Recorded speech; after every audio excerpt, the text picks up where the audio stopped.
Nous sommes avec Benoît Ansiour, qui est écrivain, mais aussi pédagogue. Alors on le rencontre dans le cadre de cette deuxième fonction, dans un atelier qui est situé ici à Montigny-le-Tilleul. C'est quoi exactement ?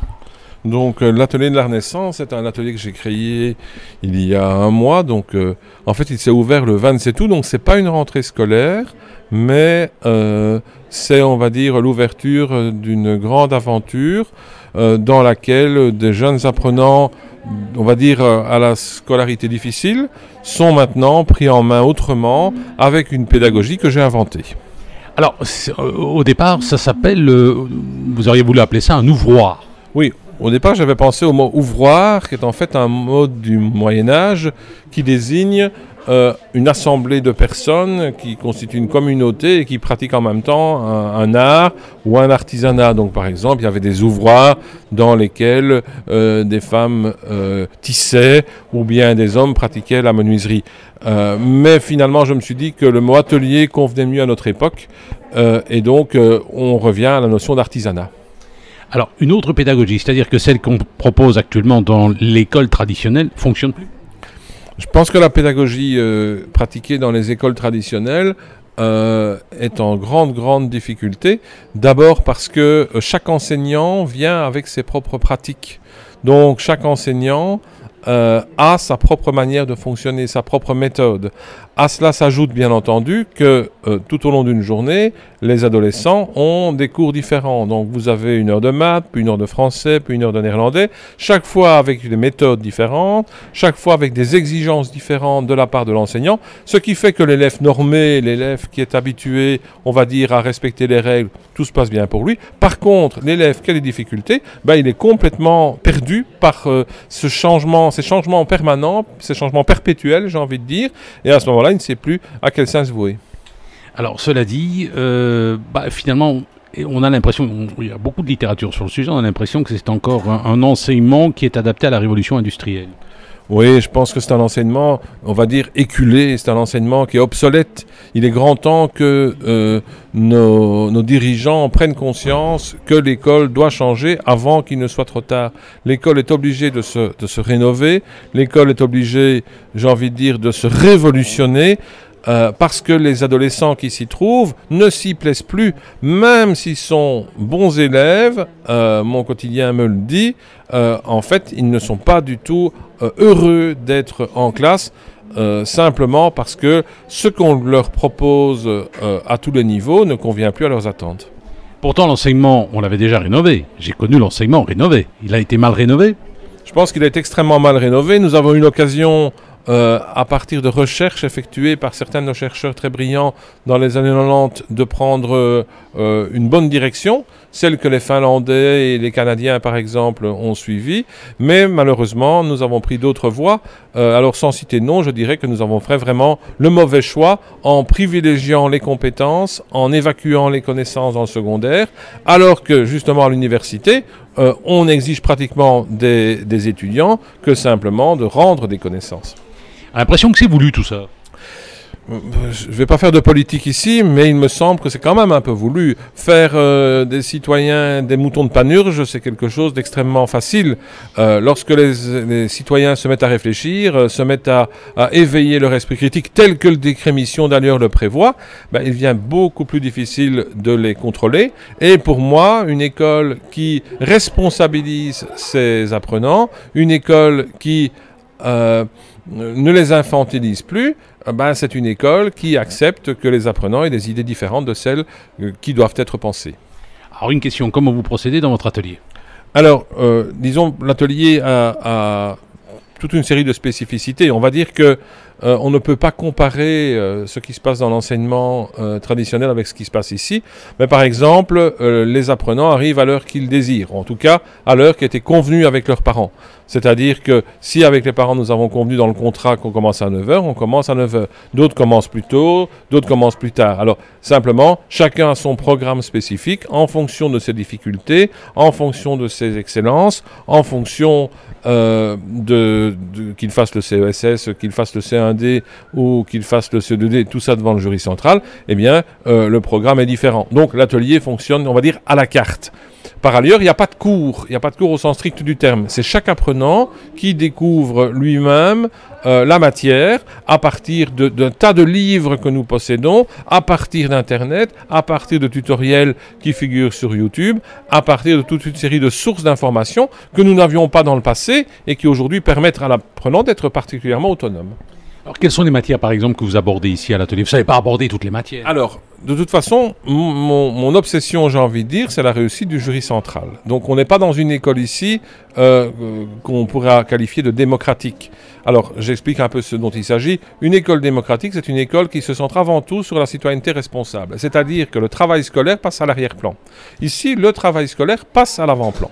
Donc, pour les élèves qui passent le C1D devant le jury central, il y a 6 matières qui doivent être enseignées. Et donc, c'est le français, les sciences, la langue moderne 1, la géographie, l'histoire et les mathématiques. Pour le CE2D, donc le deuxième degré, et le CESS, on ajoute une option parmi sciences sociales, sciences économiques, latin et seconde langue moderne. Donc, on fait, on va dire, les matières essentielles qui permettent d'avoir un diplôme équivalent à celui de l'enseignement secondaire et des certificats équivalents qui permettent d'entrer à l'université. Simplement, on évacue un certain nombre de disciplines qui, on va dire, ne constituent pas un tronc commun fondamental. Par exemple, quel cours écartez-vous? Est écarté, par exemple, le cours de religion ou le cours de morale. On écarte également le cours d'éducation physique, mais on pratique du sport à l'atelier. Donc ça fait partie des séances plaisir. En fait, à côté des séances, on va dire, de travail scolaire, il y a des séances plaisir qui sont consacrées à des tas d'activités choisies par les apprenants ou proposées par nous. Par exemple, vous avez de l'improvisation, par exemple, vous avez des rencontres avec des écrivains, vous avez de la relaxation, vous avez de la méditation, vous avez du jardinage, vous avez toute une série de choses qui sont en projet, parfois qui ne savent pas se réaliser parce que les apprenants ne sont pas assez concentrés, c'est le cas pour l'instant pour certains, mais le but c'est d'avoir des moments de relaxation, des moments de détente qui permettent de faire autre chose. On fait des ateliers cuisine par exemple également, mais tout ça permet de donner un dynamisme à l'atelier, de travailler en commun, de travailler en équipe, d'être solidaires les uns avec les autres, et ça c'est très important. Alors il y a autre chose aussi, en plus de l'aspect scolaire classique et des séances plaisir, c'est la métacognition. La métacognition, c'est fondamental. La métacognition, c'est l'apprendre à apprendre. Donc, il faut apprendre absolument à tous les niveaux, dès la maternelle, en primaire et dans le secondaire. Il faut absolument que les autorités politiques décident que la métacognition, c'est quelque chose de fondamental. Selon moi, il faudrait 5 heures de métacognition par semaine dans toutes les écoles pour que les enfants apprennent à apprendre. Leur apprendre à avoir un projet mental, leur apprendre à mémoriser, leur apprendre à raisonner et le faire d'une façon avec le recul nécessaire, en parlant de leur cerveau, leur expliquer comment leur cerveau fonctionne. Ce sont des choses que je fais ici, ce sont des tâches fondamentales, parce que quand on dit à un apprenant qu'il peut avoir 2 chemins pour retenir une information, s'il travaille à la fois du point de vue visuel et du point de vue auditif, il se rend compte que le travail qu'il fait n'est pas inutile. Donc, il est très important de mettre à l'avant-plan, de mettre au premier plan la métacognition, qui est, à mon avis, le secret de la réussite de tous les apprenants de notre communauté et qui est pratiqué dans pas mal de pays, notamment en Finlande, au Canada ou dans des pays comme la Suède. Mais tout ça met en danger la fameuse méritocratie, non? D'une certaine manière, ça met en danger la fameuse méritocratie, mais moi je suis plus pour une véritable mixité sociale.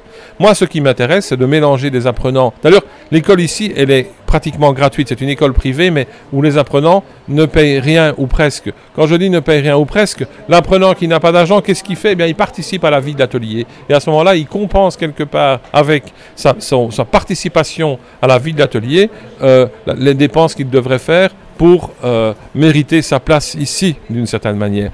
Et donc, pour moi, ce qui est important, c'est de mélanger, de faire une réelle mixité sociale. Mixité au point de vue des âges, mixité au point de vue des capacités financières, mixité au niveau des capacités cognitives, mixité au niveau des capacités émotionnelles ou motivationnelles. En clair, à l'école traditionnelle, on apprend à travailler individuellement. Ici, on travaille ensemble, j'ai envie de dire. C'est les plus forts qui tirent les plus faibles.